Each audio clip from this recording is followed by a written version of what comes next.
সমালোচনা তো করতেই হবে, নাহলে আপনার সমালোচনা না করলে ইমপ্রুভ করবে কেমনে? একটা কিন্তু সবসময় বলি আমরা থার্ড আই হলে গিয়ে জার্নালিস্ট।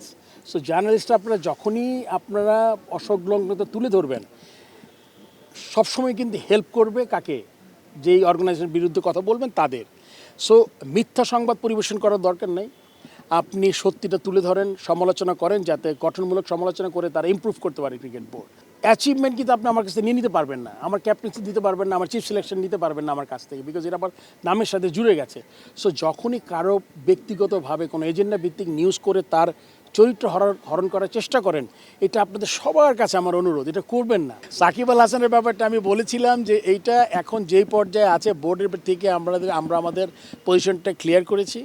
সাকিব আল হাসান এখন তার যেই আইনগত দিকগুলো আছে এটা গভর্নমেন্টের সাথে বসতে হবে, আইনিভাবে লড়াই করি তার আসতে হবে, এবং লড়াই করার পরে সে যদি অ্যাভেলেবল ফর সিলেকশনে তারপরে আসবে সিলেকশনের ব্যাপারটা। নতুন সিলেকশন প্যানেল হয়েছে, তারা চিন্তা করবে তার ফিটনেস কী করবে না, কতটুকু দরকার।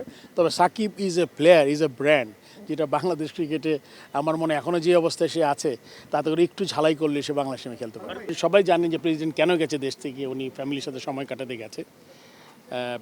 থাকলে ভালো হতো, বাট উনি আসবেন হয়তো এই মাসের শেষে বলেছেন উনি। আর আপনি দেখেন ক্রিকেট বোর্ড কে আসবে না আসবে, আমরা যারা আছি একমাত্র এজেন্ডা বাংলাদেশ ক্রিকেটকে এগিয়ে নিয়ে যাওয়া, বাংলাদেশকে এগিয়ে নিয়ে যাওয়া। 5-6টা ছেলে পিসিএলে খেলতে গেছে, এটাও একটা বিরাট ব্যাপার। আপনি জানেন আমরা যে ভালো ক্রিকেট খেলছি এবং আমাদের প্লেয়ারগুলো যে বিদেশের মাটিতে বিভিন্ন ফ্র্যাঞ্চাইজি খেলতে যাচ্ছে, এটাও কিন্তু ক্রিকেটের যে ভালো করছে ছেলেরা, এটার একটা প্রমাণ দেয়।